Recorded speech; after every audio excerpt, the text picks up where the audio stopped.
We're approaching the 30th anniversary of Hurricane Hugo, which impacted the Low Country back in 1989. And throughout the next several months leading up to September, we'll bring you stories about the storm. This morning, News 2's Dorchester County reporter Stetson Miller takes a look at how Hugo impacted that area. Here at Doty Park is where President George H.W. Bush landed to start his tour of the damage up here in Somerville and Dorchester County after Hurricane Hugo moved through this area. Even this far inland, officials said the damage was very severe, and they've come a long way since the storm. Dorchester County was not prepared. None of us were. We were a fairly small government.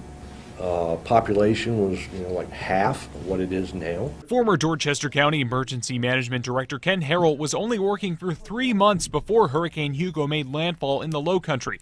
He had no emergency management training. The department was only made up of him and one other staff member, and they weren't expecting the storm to impact the county as much as it did. Hurricane Hugo was the one storm and the first storm to demonstrate that hurricanes can have disastrous effects, much further inland than the coast. The weak side of the ice skirted the Somerville area, but it still brought winds with gusts over 110 miles per hour. That led to tree damage, and lots of it. And just about every major road blocked.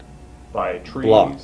Many trees. Yeah. And down power poles, utility poles. 5 people were killed in the county, about 100 homes were destroyed, and 5,000 structures were damaged.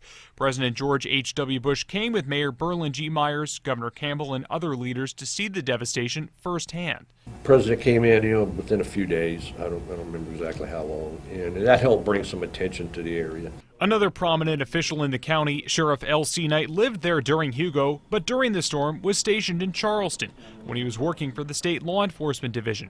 He said it was very difficult to get around because of the number of trees that were down. I was in Charleston. I was in touch with the people there in Dorchester County and tried to help them all we could, because we would have truckloads of supplies coming in. Next morning, time as the storm cleared, we were ready to hit the road, but you just couldn't. Several of our cars, and I think a bunch of the highway patrol cars, were damaged from flying debris. But today, current Emergency Management Director Mario Formisano says things have changed a lot since Hugo, and he thinks they're much better prepared for the next storm. There's been a significant evolution since 1989 and a maturity within the emergency management community. The way we prepare the public is much different now with the evolution of social media.